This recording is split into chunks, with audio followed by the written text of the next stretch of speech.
y decía, mamá, ahí están, porque ya no descansaba bien, se levantaba a la madrugada viendo esas cosas, llorando, gritando, del miedo que le daba, a veces se quedaba fijo como mirando un punto y literal quedaba tiesa, quedaba petrificada, se ponía pálida. Todo este comportamiento que ella está manifestando es un comportamiento verbal porque nosotros no lo podemos ver. Por ende, el comportamiento se analizaría desde lo que ella verbaliza. Estas verbalizaciones que las originan. La niña cuenta de lo que ve. A mí se me haría muy similar a la descripción gráfica a una entidad demonológica, por ejemplo, un bajo astral. Como de un hombre malvado. Pero tiene cachos, tiene el pelo negro, es horrible, tiene la cara fea, tiene 3 ojos, tiene la boca súper grande.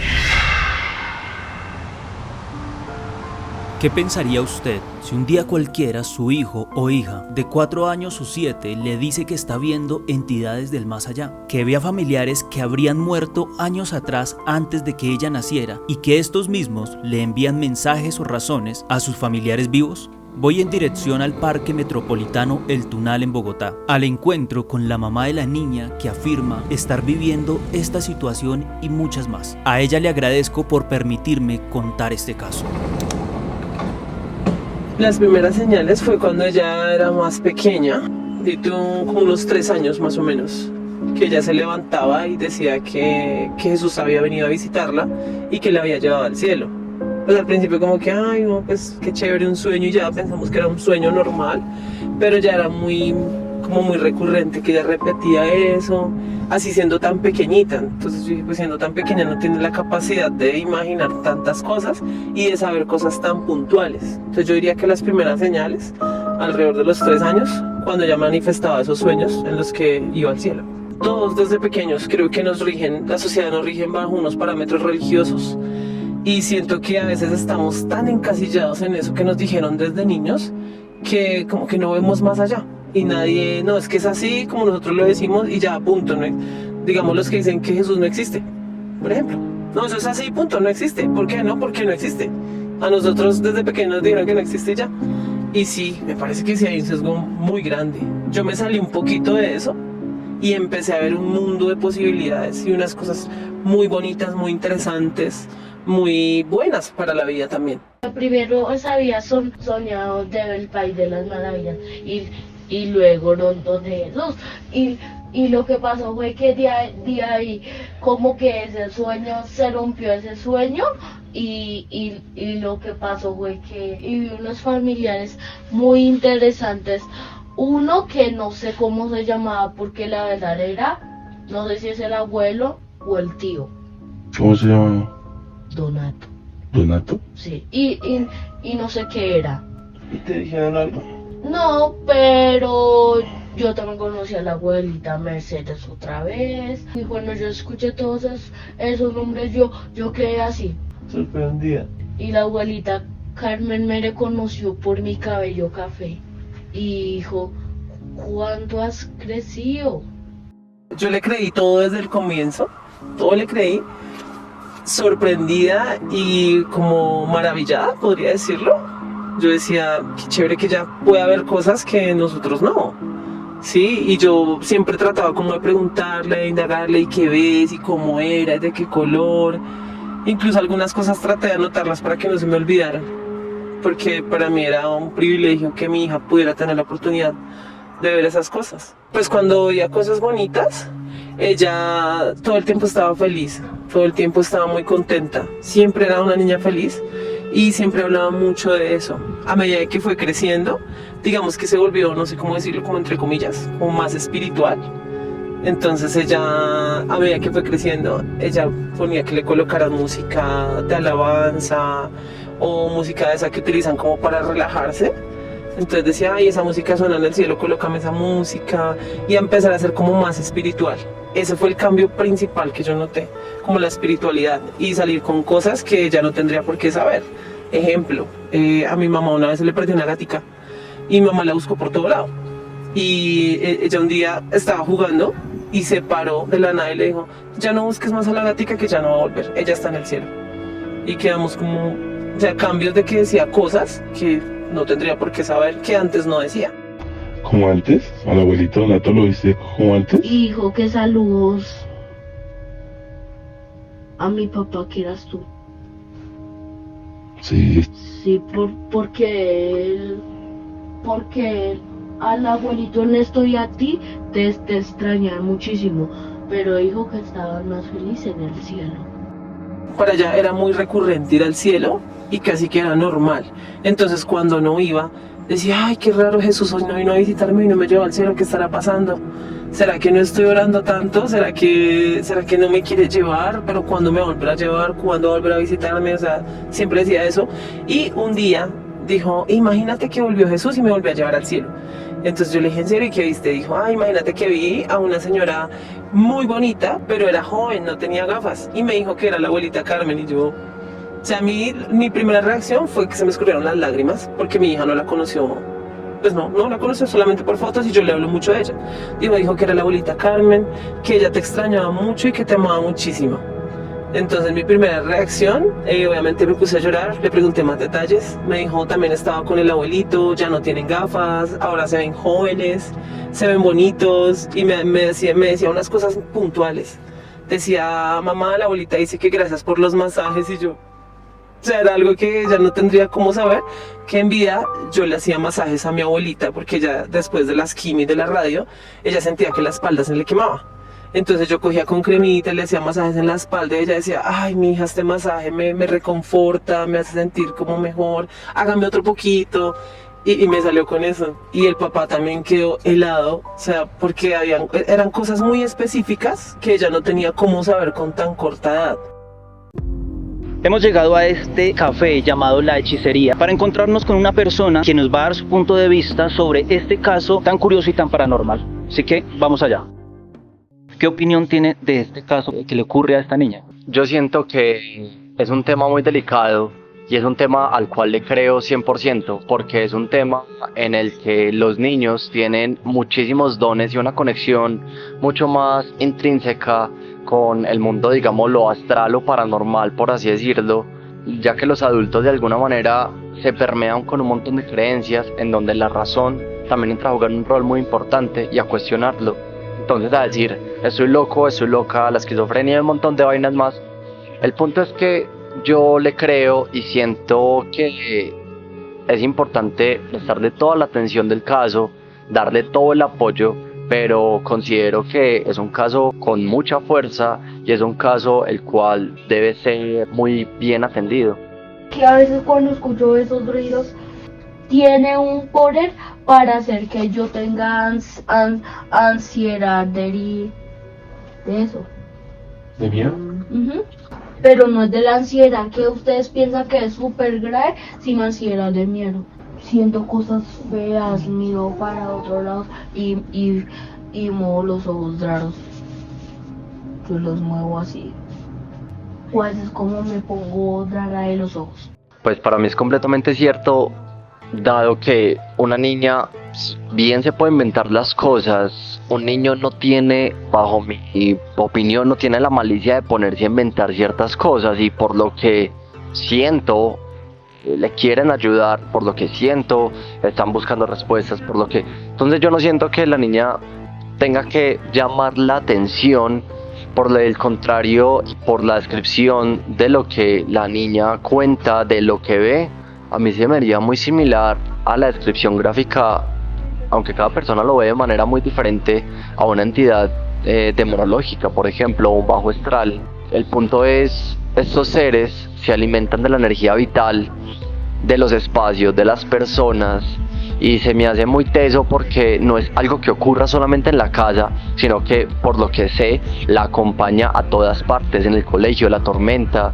Y cuando pasa tantas cosas, cuando hay tanto tormento, tanto miedo, tanto dolor, una cosa es el susto, es la impresión, otra cosa es el miedo, el pánico, y esta niña tiene pánico y no es para menos, por supuesto. Eso no lo veía venir, por eso siento que nos cogió como tan de sorpresa, porque eso no lo veía venir, yo no me imaginaba eso. Y yo decía, ¿pero de dónde vino esto? O sea, si mi hija veía siempre cosas bonitas, en el colegio incluso me decían, ay, tu hija solo amor, ella es la más amorosa del colegio, ella tiene algo especial, es tan linda, tan tierna, es tan amorosa. Y cuando empezaron a pasar estas cosas, ella empezó a opacarse. Entonces yo no sé por qué apareció, yo no me imaginé que eso fuera a aparecer. A nosotros como padres, un desgaste físico, emocional, mental, porque pasábamos noches en vela cuando ella veía sus cosas, emocional porque a veces nos sentíamos frustrados de no saber qué hacer, de buscar ayuda y que nadie nos parara bolas, literal, que nadie nos diera una ayuda real. Físico, estábamos agotados, realmente estábamos muy cansados. Mentalmente la pensadera de qué hacemos, a dónde vamos, a dónde la llevamos, tremendo. El miedo es una energía que alimenta a los seres del bajo astral. Y claro, mientras más miedo sintamos, más fortalecidos, más pegados van a estar con ellos. Le creo 100%. Ella primero veía solo ángeles, veía a Jesús y eso. Un día llegó al colegio y dijo, ay, mira que mis compañeros estaban hablando algo de unas películas de terror y a mí me dio miedo, yo no sé qué. Esa noche se soñó, pero dijimos, bueno, una pesadilla porque le quedó como el tema en el subconsciente y ya.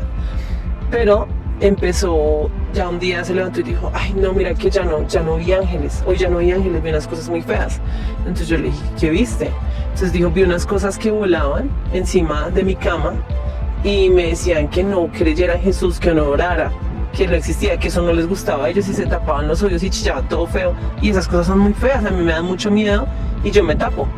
Pero a ella le empezó a afectar también en su parte en el colegio, porque a veces lo que ella veía, o las pesadillas, por decirlo así, entre comillas, eran tan fuertes que ella decía en el colegio empezó a bajar el rendimiento académico, no se concentraba, muchas veces como que no ponía cuidado. Entonces yo le preguntaba que qué le pasaba y ella me decía, es que no sé, yo siento como que todavía estoy dentro del sueño. O sea, como se diría en un término común, queda como embotada, por decirlo así, y ella ya no estaba diferenciando qué era la realidad y qué era el sueño. Ella sentía que todo el día estaba en el sueño, a veces me decía, mamá, ¿esto es real? ¿Esto está pasando de verdad o tú estás en mi sueño? Yo le decía, mi amor, estamos aquí en el presente, mírame, estamos en el presente, estamos bien, tú estás conmigo, papito Dios te cuida. Yo le decía todo ese tipo de cosas porque ella no diferenciaba a veces. También en su parte física, porque ella no descansaba bien, se levantaba a la madrugada viendo esas cosas, llorando, gritando, nosotros trasnochados con ella. Tocaba ya pasarla a la cama, ella empezaba a sudar del miedo que le daba, se quedaba fijo como mirando un punto y literal quedaba tiesa, quedaba petrificada, se ponía pálida y empezaba a sudar y decía, mamá, ahí están, y yo, ¿dónde? Pues obviamente yo no veía nada y yo la abrazaba y le decía, tranquila mi amor, que ellos no te pueden hacer nada, ellos no te pueden tocar, tú estás protegida, pero ella se le notaba, o sea, le cambiaba la cara. Cuando veía esas cosas, le cambiaba la cara, la expresión corporal, todo. Visitamos a la psicóloga Kat Hurtado para preguntarle su opinión sobre este caso. El abordaje desde la psicología sería propiamente desde la psicología clínica, especializada en psicología clínica infantil y seguramente psicología del desarrollo. Si hay unos antecedentes de diagnóstico de esquizofrenia infantil, lo que haría un psicólogo si retomara, digamos, este caso, sería retomar estos antecedentes y realizar un proceso de exámenes físicos, de remisión a psiquiatría y de evaluación psicológica de todas las áreas como tal de la niña en este caso, para validar, confirmar o descartar la presencia efectiva de este tipo de diagnóstico. Yo creo que sin tener que dejar de lado cualquier tipo de dictamen médico, yo creo que es muy importante creerle a la niña, pero por supuesto la niña no va a tener las herramientas para imaginarse tantas cosas al mismo tiempo, en donde me la imagino completamente agobiada con sus compañeritos de salón, del aula de clase, y ella agobiada y muerta de miedo por las cosas que están pasando. Los médicos van a buscar un montón, las personas muy racionales van a buscar un montón de explicaciones científicas, comprobables, racionales, y el punto es, créanle a la niña. Una cosa es lo que se imagina, otra cosa es el miedo, el pánico que la niña está sintiendo, el hecho de quizá sentir escalofríos, quizá sentir incomodidades, quizá sentir cosas en el cuerpo que por supuesto trascienden más de lo que se puede imaginar. Me deja clarísimo que por supuesto no es un padecimiento mental. Entonces la esquizofrenia infantil tiene unos criterios muy claros para identificarse, afecta varias áreas de la vida de la persona. En el caso de los niños puede afectar los procesos de aprendizaje, puede afectar su socialización en el colegio, puede afectar el desempeño académico, puede afectar su relación con sus familiares o con otros niños. Entonces básicamente sería un proceso de evaluación integral que permita evaluar. Y si la presencia de esquizofrenia infantil se llegara a confirmar a través de un proceso de evaluación psicológica y médica, entonces se vería que el impacto que está teniendo esto en la vida de la niña pues tendría que ser abordado a través de un acompañamiento desde la psicología con la psicoterapia y un acompañamiento a la familia para darle herramientas para la situación, y eventualmente lo más seguro es que para estos casos debe haber un acompañamiento farmacológico. Médicamente hablando nos dijeron que, o sea, la mandaron al psicólogo, al psiquiatra, y nos dijeron que podría ser un caso de esquizofrenia. Yo como mamá, nunca pensé que fuera eso. Yo dije, no, mi hija no tiene un problema mental, ella no tiene esquizofrenia, ella es una niña normal, este tema es espiritual, esto no es una enfermedad mental. O sea, yo desde el principio, como que mi instinto de mamá me dijo, no, mi hija no está enferma. Entonces como que la llevamos a psicólogo, a psiquiatra, a psicólogo, la alcanzamos a llevar, y a terapia ocupacional, porque debido a lo que te contaba anteriormente, ella empezó a bajar mucho el rendimiento académico y se empezó como a atrofiar mucho. Entonces tocaba psicología, tocaba terapia ocupacional, tocaba terapia de lenguaje, porque empezó como a tartamudear para hablar después de todo eso. Entonces yo dije, no, esto no es por ahí, esto es espiritual. Desde la psicología clínica, no es tan apropiado hablar de normalidad. Digamos que ha habido muchos abordajes de lo que significa normal, de los índices de normalidad. Eso obedece a un tema estadístico, principalmente la normal. Sacas la normal y de ahí estableces una tendencia para un grupo de personas. Entonces, desde el acompañamiento a personas con distintas patologías, se procura como no hablar en términos de qué es normal y qué no es normal, porque pues bueno, puede no ser tan sencillo poner en esos términos. Es un comportamiento verbal porque nosotros no lo podemos ver, entonces nosotros no podemos ver lo que ella está viendo. Por ende, el comportamiento se analizaría desde lo que ella verbalizan. Estas verbalizaciones que las originan, ¿sí? Como que ese sería el abordaje. Y muchas veces el ambiente es el que puede moldear nuestros comportamientos. Entonces, una explicación parcial, que no podría ser una explicación completa porque no tenemos un seguimiento del caso de la niña, es las relaciones culturales, sociales que han permeado su crianza. Entonces puede que no de manera directa, puede que sí. Es decir, si estoy en una familia muy religiosa, o que tiene temas de su religión muy evidentes en el día a día, pues puede ser mucho más fácil que yo como niño pequeño lo absorba, que lo absorba de mi entorno, de la televisión, de los medios, y como que yo puedo estar muy receptivo a esas cosas. Pues ella, por ejemplo, un día yo le puse una música en YouTube, decía música para ángeles, decía así, y yo la puse, y era una música como con arpas y toda tranquila, y ella estaba jugando. O sea, yo la puse porque quería ver qué era, y ella estaba jugando en otro lado, y se quedó así escuchando y dejó el juego y se quedó así, dijo, ay, mamá, así suena cuando uno va entrando al cielo. Y yo de verdad, dijo, sí, así suena. Y yo, digo, déjame esa música. Y luego me decía por las noches, ay, déjame sonando esa música toda la noche. Y le traía como paz esa música, y ella dice que cuando ella va entrando al cielo, que ella ve todo blanco, y que aparece un señor grande, que le dice que es Jesús, pero que ella no lo puede ver a la cara porque la cara se le ve como un resplandor. Que ella dice que no lo puede mirar a los ojos, que no lo puede mirar a la cara, pero que se escucha su voz, y que dice que es hermoso, pero no le puede ver bien la cara. Entonces ella dice que allá, la primera vez que describió el cielo, me describió un barco gigante. Dice que había un barco gigante, y que habían muchos animales, que ella incluso unos animales no los conocía, que decía que ella no sabía los nombres de esos animales, que eran animales muy raros, muy diferentes, y que iban en parejitas. Dijo que habían unas flores que ella nunca había visto acá, que no sabía cómo se llamaban, y que habían unos colores que no sabía explicar cómo eran.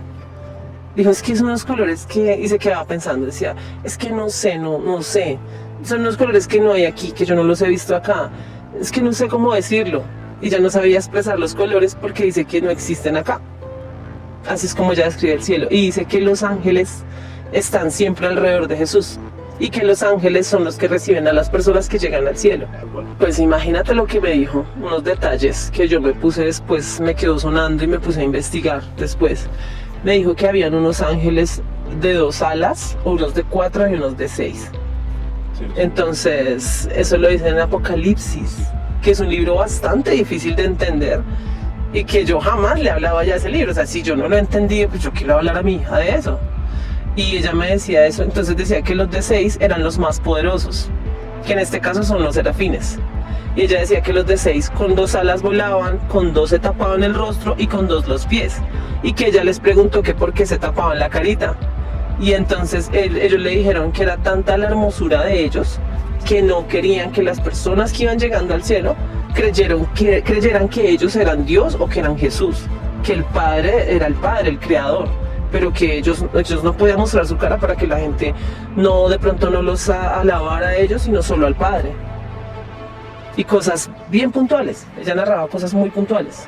Respecto al nivel de complejidad y demás, pues de entrada digamos que no es usual que un niño pueda, digamos que manifestar que observa con este nivel de detalle o complejidad ciertas como cosas muy extrañas. Así que como que desde el abordaje clínico no habría necesariamente como una explicación genérica que pudiéramos dar a su comportamiento. Nosotros, digamos desde un abordaje basado en evidencia, siempre se parte de la base de que el comportamiento se antecede por un ambiente. Entonces, hay un comportamiento mío, el que sea, y este comportamiento se produce por una situación previa, como el ambiente, que genera un comportamiento. Y ese comportamiento genera una consecuencia. Para entrarlo a explicar con detalle, habría que hacer un proceso de evaluación con la niña, de seguimiento, sesión para identificar cómo funciona, cómo todo este comportamiento que ella está manifestando. Digamos que en los primeros años los niños desarrollan como toda su capacidad de imaginación y la necesitan, es parte del desarrollo cerebral. Entonces puede ser común que los niños dentro de sus procesos de juego tomen lo que ven. Y por eso, por ejemplo, en los procesos de evaluación de niños pequeños, el juego es como la manera en la que uno entra al mundo del niño. Entonces, tú ves muchos psicólogos que a través del juego evalúan. Entonces, si por ejemplo, que no es este caso, pero para darte un ejemplo, hay un contexto de violencia, puede ser muy probable que el niño en el juego lo replique. Entonces, este le pega a este y tú eres una tonta y tú eres una ta. Entonces, uno como psicólogo dice, mira, este niño a través del juego está mostrando que ha tenido acercamientos con contextos violentos o en temas de abuso infantil, porque el niño está jugando de una manera que no es normal que un niño de 4 años juegue o que haga ciertas cosas con los muñecos. Entonces, a través del juego los procesos de evaluación son muy complejos. Y yo creería que en el caso de ella, pues uno podría como indagar a través de entrevista, a través de juego, que el rol del psicólogo es saber acompañar a la familia en medio de la situación, si esa situación está generando un efecto negativo en la vida de ellos, pues que el psicólogo llegue a acompañar entrenando habilidades para que puedan afrontar esa situación. La parte espiritual empezamos, la primera donde fuimos fue a la iglesia cristiana, que pues como que nos ayudaran, porque nosotros ya asistíamos a esa iglesia, entonces fuimos como que si nos podían ayudar a aconsejar. Nos dieron vueltas y vueltas, no, que es que el pastor no está de vacaciones, que es que no puede, que es que ya los llamamos, que es que ya los programamos, y nadie nos paraba bolas, o sea, nos mandaban de un lado al otro y nadie nos ponía cuidado. Solamente como una profesora de la niña de ahí, de la iglesia, fue la que nos dijo como miren en las noches lean este salmo, hagan esta oración, y empezamos como a hacer esos primeros auxilios, por así decirlo, y digamos que funcionó un poquito, pero el tema era muy fuerte. O sea, había noches que ya dormía bien, pero el tema seguía siendo muy fuerte. Habían otras noches que literal parecía una película de terror. Mi hija hoy en día tiene 7 años y ella empezó a ver esas cosas feas prácticamente. O sea, estalló todo este año. Este año más o menos como en abril, me parece, que fue que empezó a intensificarse eso. El año pasado ya había tenido algunas pesadillas, pero como pasajeras. O sea, todo al inicio era lo bonito. Todo era bonito, sí. Sí. Todo, así pasaron varios años. Varios años. Y después ya llegó lo feo, pero no a esa intensidad. O sea, comenzaron las pesadillas y cositas, pero es que no era ese nivel. Este año fue otro nivel. Este año parecía una película de terror. ¿Y sintieron que en algún momento sí había como la intención de parte médica y religiosa por ayudarles? Que era como por sacarnos de taquito, porque en la religiosa no nos ponían cuidado, la verdad. No le dieron como importancia al tema. Y en la médica simplemente lo que querían era mandar a mi hija a un psiquiatra y que la medicaran. O sea, lo más fácil. Ya, dele estas pastas, su hija tiene esquizofrenia, chao. Entonces yo no quise, por la EPS. Entonces yo no quise seguir y le pagamos unas citas con psicología particular. Y ella dijo, ella la particular ya la vio, o sea, es que es muy diferente particular que una EPS. Dijo, pero yo no le veo un cuadro a ella de esquizofrenia, es que la esquizofrenia es muy diferente. Yo no veo que sea esquizofrenia. De hecho, es una niña muy aterrizada. Las preguntas que le he hecho me las ha contestado. Esto, o sea, yo soy profesional y no me corresponde decir esto, pero esto va más allá. Esto no es un tema psicológico. Siendo totalmente objetivos, si la niña y la mamá fueran a un psicólogo como a contar el tema, sería remitida a un especialista en psicología infantil y harían este abordaje para ver cuál sería inicialmente la situación y si existe o no un diagnóstico, porque si no existe un diagnóstico después de la evaluación, pues habría que entrar a ver, ¿no? La esquizofrenia infantil afecta las esferas del niño y su desarrollo, entonces no conozco el caso como a profundidad o en que está actualmente, pero si la niña, por ejemplo, tiene un estilo de vida dentro de lo esperado, tiene una socialización acorde a su edad, sus dinámicas familiares son apropiadas, su desempeño académico es adecuado, entonces lo único que tiene extraño es esta situación, pues habría que entrarlo a ver con detenimiento porque la esquizofrenia infantil como diagnóstico impacta todas las esferas de la persona y hasta la vida adulta. Creo que sí o sí se requeriría una evaluación como rigurosa para confirmar o descartar el diagnóstico que le dieron pues cuando era más pequeña. ¿Qué es esto? Unos dedos, unas manos, ¿Y esto qué es? una boca, Sí, pero ¿de quién? unos ojos. ¿De quién? Unos ojos de Zapama. ¿Del fantasma? Sí, ¿Y dónde lo has visto? aquí. Sí, lo dibujaste ahí, pero ¿por qué dibujaste eso?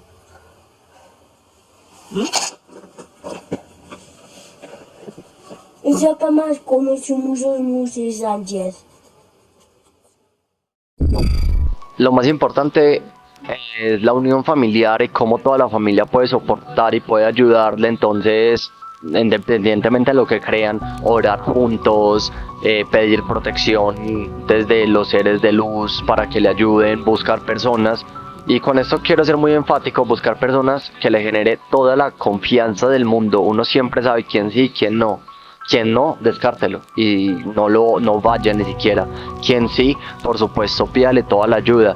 Y teniendo en cuenta que obviamente es un proceso absolutamente diferente al tratarse de un niño, pues de una niña de 5 años, y no va a ser el mismo proceso de una persona de 20, 30 años. Entonces la familia tiene que estar muy unida, le tiene que creer, la familia tiene que estar muy pendiente de cómo se va sintiendo, hacer como una especie de diario, viendo mejorías, viendo quizá retrocesos, porque es muy probable que también no ocurran, y asimismo como darle la oportunidad y darle la fuerza suficiente de decirle, hey, estamos con vos.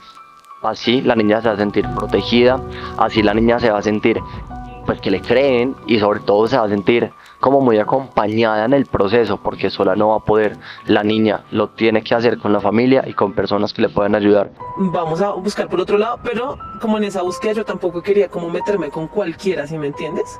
Como por el afán, de pronto yo dije, pronto terminó embarrándola peor. Entonces mi hermana un día, estamos hablando normal, dijo, imagínate que yo vi por allá en un canal que hicieron una entrevista a una chica que es angeóloga, que es muy buena, y a mí me transmitió como muy buena vibra, me envió el video, y yo desde que la vi, yo siento que conecté con ella. Y yo dije, ¿quién es esta mujer? Y empecé a buscarla, empecé a mirar como el contenido que ella hacía y me transmitió tanta paz. Entonces vi que ella tenía un spa de ángeles. Pero las citas eran difíciles. Se me dieron cita como para 2 meses después. Y dije, hijo de madre, bueno, no importa, o sea, ya hemos probado todo, no importa. Yo tengo digamos que es un amigo de un familiar cercano que tiene como unos dones especiales. Él lee como las cartas, pero tiene como dones especiales para percibir cosas. Entonces un día yo lo consulté a él porque estaba muy cargada. Y le dije, mira, yo ya no sé qué hacer, a veces no podemos dormir, es complicado el tema, es desgastante, es difícil, mi hija yo la veo cada día más mal y nadie nos pone cuidado. Entonces él miró en las cartas y él nos dijo que él veía como una entidad que la estaba rondando, como algo feo. Dijo, pero eso no viene de acá, eso viene de otro lado, o sea, eso no es de ella, es algo que viene de otro lado. Y la está rondando, ¿cómo fue que dijo? La está perturbando en los sueños. Y dijo, incluso sin yo decirle a él, Él me dijo, de pronto ella no le ha dicho que como que se siente como englobada, como que siente que todavía está en el sueño. Y yo le dije, sí, yo no le había contado ese detalle. Yo le dije, sí, ella dice que ella siente que está englobada. Dijo, es porque es tanto el ataque que le están haciendo distorsionar la realidad de los sueños. Entonces me mandó como a poner un vaso de agua y unas cosas, mira, o sea, para que se calme un tiempo. Después de eso se calmó un tiempo, ya estaba tranquila, yo hacía una oración del Salmo 91 que me enviaron todas las noches y como que se calmó un tiempo. Sin embargo, yo estaba a la espera ya de la cita de esta chica. Yo dije, de todas maneras voy a ir, pues es que había noches en las que eran muy fuertes esas pesadillas y ella se levantaba gritando. Nosotros obviamente saltamos de la cama y una noche en particular, como unos segundos antes de que ella gritara, yo sentí algo en mi cara como frío, o sea, yo sentí que algo me sopló la cara como frío. Y entonces a lo que abrí los ojos, yo vi algo como saliendo del cuarto de ella. Y yo me quedé petrificada porque era como una sombra del cuarto, o sea, los cuartos eran comunicados, eran como pegados. Y yo me quedé petrificada mirando y sentí mucho frío, o sea, sentí como si estuviera como tiesa. Y ponle tú que a los 5 segundos la niña pegó el grito. No, y como que se tapaba con la cobija y mamá llorando. Entonces yo me pude parar y como que a mí me daba miedo entrar al cuarto de mi hija, pero yo dije no, yo tengo que hacerlo, o sea, mi hija está gritando, yo tengo que hacerlo. Y entré y sentía algo feo, o sea, el cuarto se sentía como frío, como, es que no sé cómo decirlo, como pesado, o sea, se sentía feo estar ahí en ese cuarto. Entonces yo le dije, ¿qué te pasa? Mamá, esas cosas me están diciendo que me van a sacrificar, que me van a matar, que ellos no me quieren aquí, ellos me van a sacrificar, mamá, ellos vienen por mí. Y yo, no, ellos no te pueden tocar porque tú estás cubierta con la sangre de Jesús, Dios te cuida, Dios está contigo. Y la alcé, ella estaba temblando y sudando. Y me apretaba y me decía, no mamá, ellos me van a sacrificar, ellos me van a sacrificar. Ella repetía mucho eso. Entonces la pasé a mi cama, yo consintiéndola, prácticamente eran las 3 y 3 de la mañana cuando pasó todo eso. Me acuerdo perfectamente. Yo la pasé para mi cama, pasamos en vela y ya a las 5:30 nos teníamos que levantar para el colegio, entonces prácticamente seguimos derecho. En este caso, que la familia decidió no brindarle los medicamentos, sino que buscaron la ayuda espiritual de una ansióloga, ¿qué opinión podrías tener en este caso? Es una decisión que puede obedecer al contexto en el que está la familia, a cómo ellos han abordado la situación. Creo que igual el tema de la medicación psiquiátrica es un tema muy complejo en la actualidad. O sea, si es algo complejo para los adultos, es aún mucho más complejo para los niños.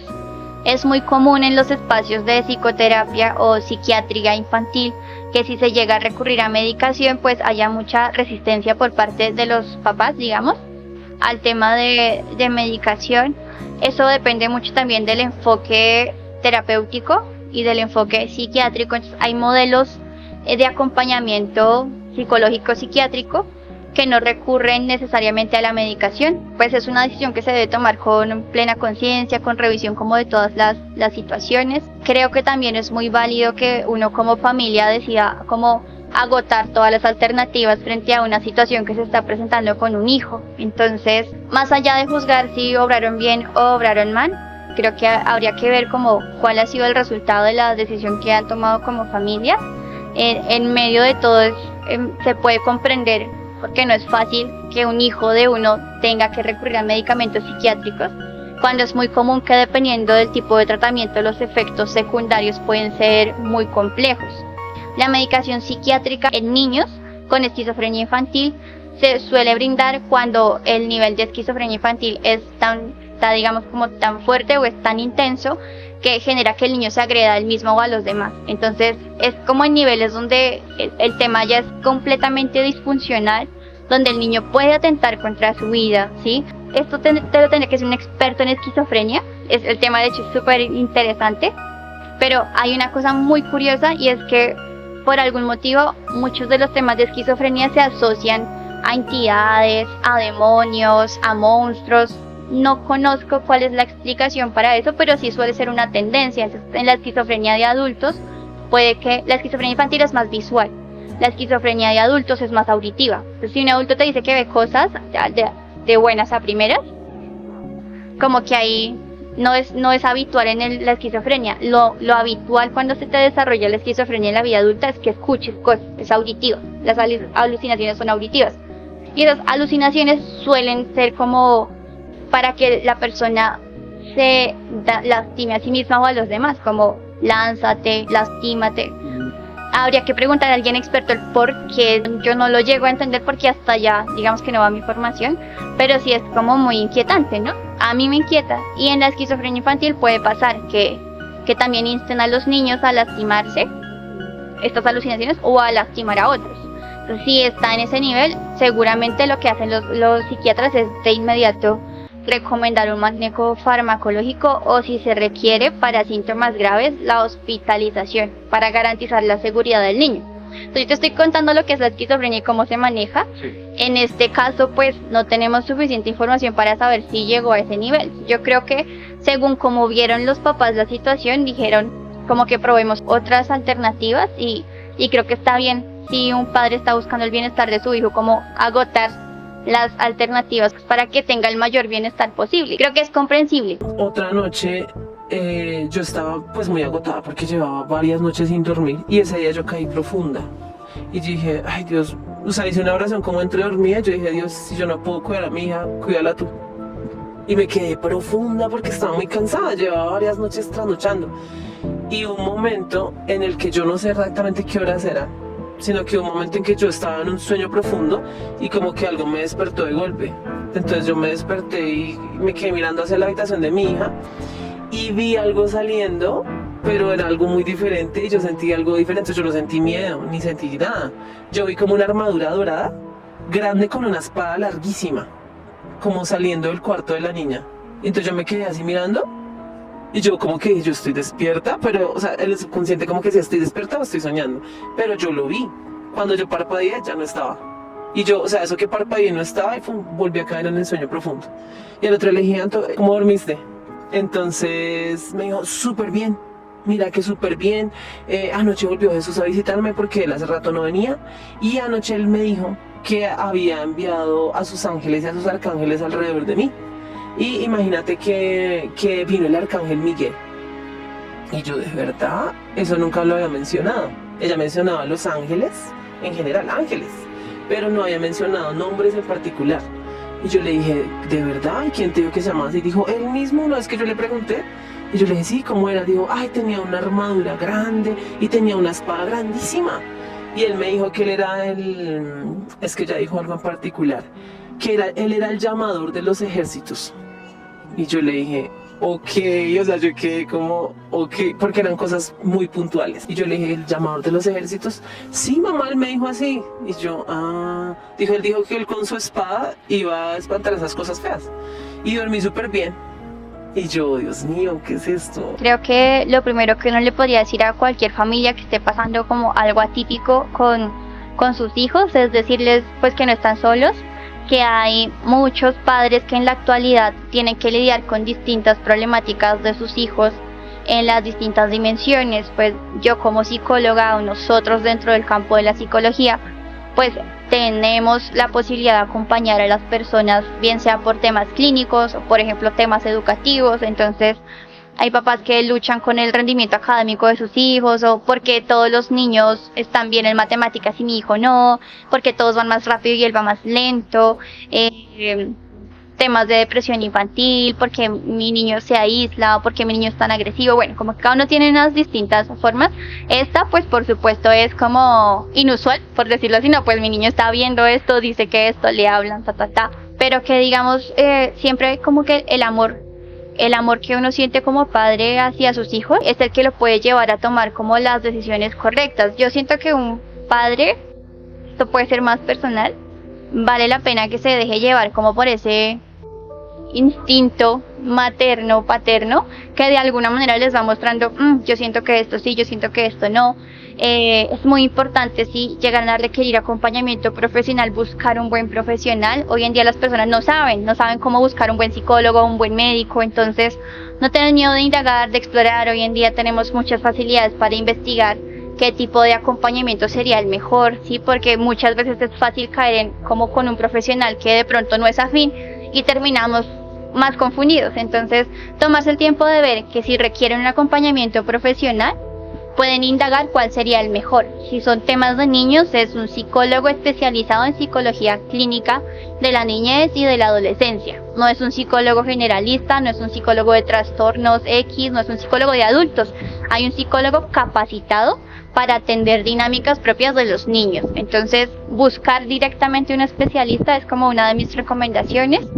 2, pues como que depende del sistema de creencias y valores de las personas, pero si hay temas que de pronto uno considera que son más de la fe o son más espirituales y somos una familia que dentro de sus esferas de importancia está la dimensión espiritual, pues atender a la espiritualidad como un factor protector es algo que se tiene en cuenta y que también se puede recomendar. Entonces, si yo tengo una creencia y considero que a través de mi creencia puedo entrarlo a revisar, o es un factor que nos puede proteger, ayudar, pues también hacerlo. Pues, no tener miedo, o sea, si no es esto es lo otro. Todos podemos pasar situaciones que se salen del control y todos podemos buscar ayuda para llegar como a la mejor solución.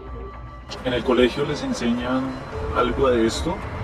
No, porque ahorita digamos que la educación como tal está regida de que no les pueden meter ninguna ideología de nada. Allá no les hablan nada de eso. Nada, no lo pueden hacer, de hecho. Yo pienso que Dios le dio a ella un don especial, porque ella es muy diferente a los otros niños. Es supremamente diferente en lo que habla, en lo que dice, en lo que piensa. Yo siento que es muy diferente y que Dios la premió con ese don especial para hacer cosas muy grandes, pero quizás esas entidades o eso que está alrededor que de pronto no podemos explicar con claridad, pero que existe, no quieren que ella haga ese tipo de cosas. Yo pienso que ellos quieren opacar esa luz que ella tiene. Ellos quieren como quitarle esa luz que ella tiene. Porque ya donde llega ilumina, o sea, se siente. Y cuando yo estuve donde la angióloga me decían eso. Me decían que ella tenía una vaina de una entidad generacional tremenda por parte de un familiar mío. Que era muy fuerte aquí en la tierra. Entonces, que ella estaba batallando con todo eso. Y yo siento que ella tiene un propósito muy grande. Yo ahorita, en mi posición, lo que estoy haciendo es tratar de encaminarle esos dones hacia los seres de luz. Sí, como Dios, los ángeles, hacia las cosas buenas y no hacia las cosas malas. Por ejemplo, este año ya me decía, estando en la sala de la casa viendo un programa, me decía, por ejemplo, se quedaba así mirando y decía, ay, mira, eso es un recuerdo. Y yo miraba, yo, ¿cómo así? Dijo, esa rayita verde que pasó ahí es un recuerdo. Y yo, pero explícame mejor. Me decía, es que yo puedo ver mis recuerdos. Yo los veo cuando salen. Cuando ya se van a olvidar, ellos salen. Y yo, eso yo no supe cómo entenderlo, la verdad. O un día nos subimos a un taxi, que desde ese día me tocó empezar a decirle, no hables de tu don, no le cuentes a los otros niños, no hables de esto en público, porque eso se puede convertir en un problema. Entonces subimos a un taxi y a mí el taxi me dio como mala espina, el taxi. Como que yo lo miré, yo sentí algo raro. Entonces, yo, ay Dios mío, protégenos, ojalá lleguemos bien a donde vamos. O sea, dije como internamente. Cuando ella me dice, ay mamá, mira, ahí está el león de la tribu de Judá. Y yo, ¿dice quién es? Yo, ¿cómo así? Digo, mamá, el león de la tribu de Judá es la representación de Jesús. Y él está aquí con nosotros y nos está cuidando. Y el taxista miraba por el espejo y yo le decía, a silencio, con el dedo en la boca le decía, no hables de eso acá.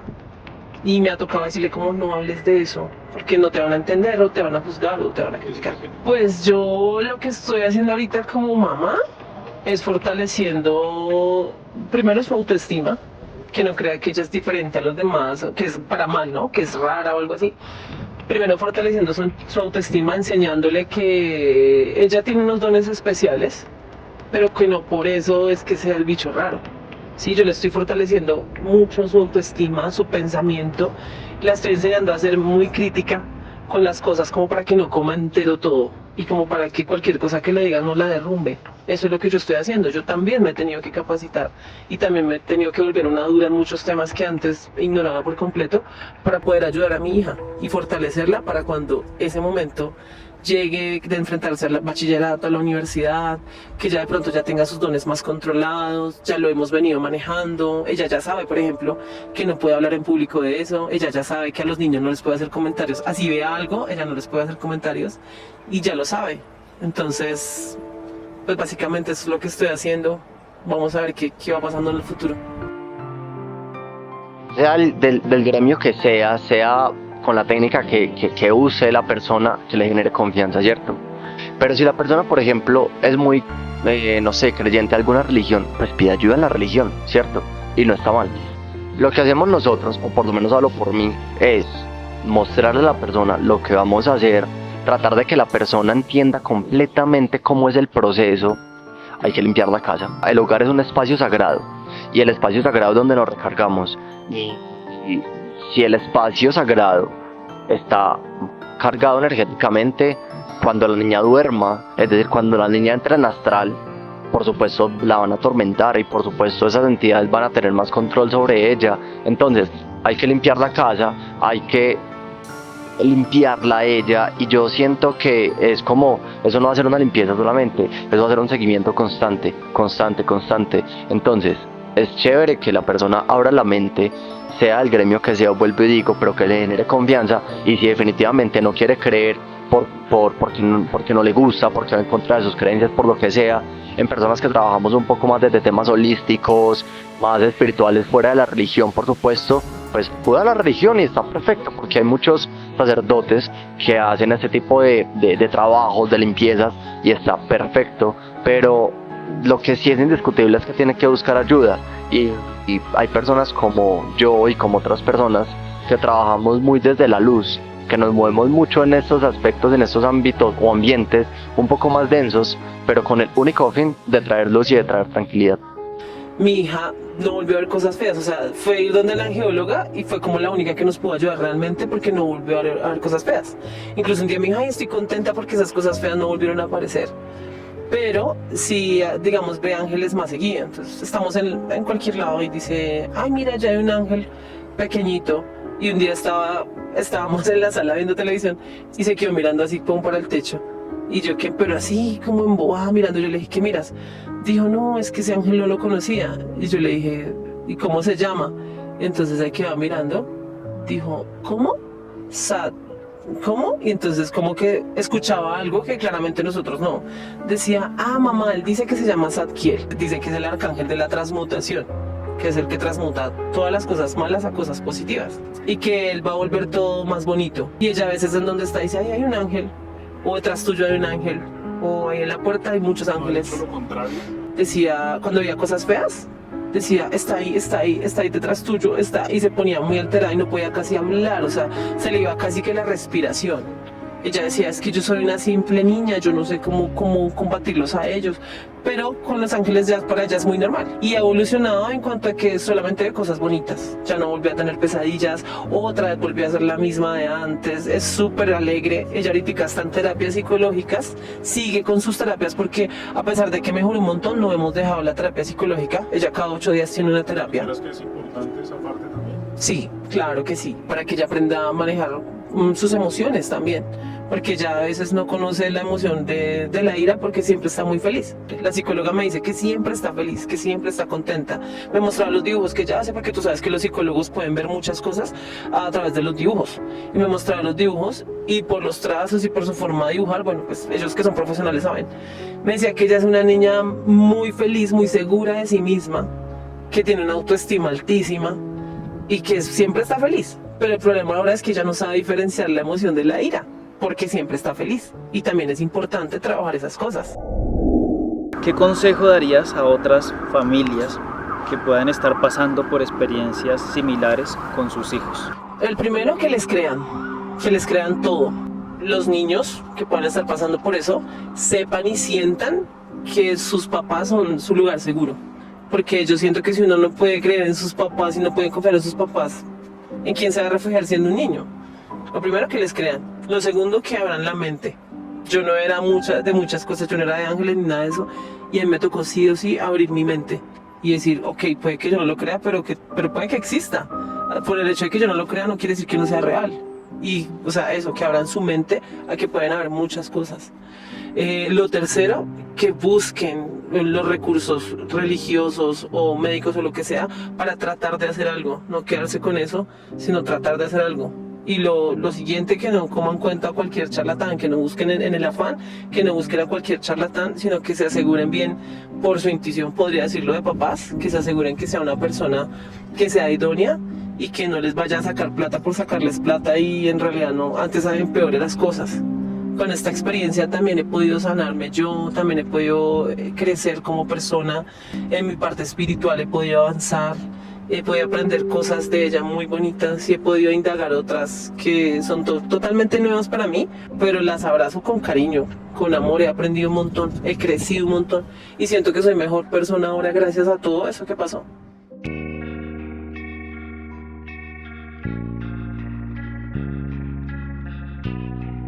Esta crónica resalta la importancia de un enfoque holístico al enfrentar lo paranormal. La medicina y la psicología no solo fueron consultadas en busca de explicaciones, sino que también jugaron un papel crucial en el proceso de aceptación y manejo de la situación. La lección aquí es que, al abordar lo desconocido, la colaboración entre lo espiritual y lo científico pueden ser la clave para la comprensión completa. La familia no solo descubrió la verdad detrás de las experiencias de la niña, sino que también aprendió a integrar la medicina y la psicología en su viaje espiritual. Transformaron el miedo en fortaleza, demostrando que la luz interior puede iluminar incluso los rincones más oscuros de lo paranormal, permitiendo así que la familia abrace los dones especiales de su hija con amor, aceptación y un entendimiento más profundo.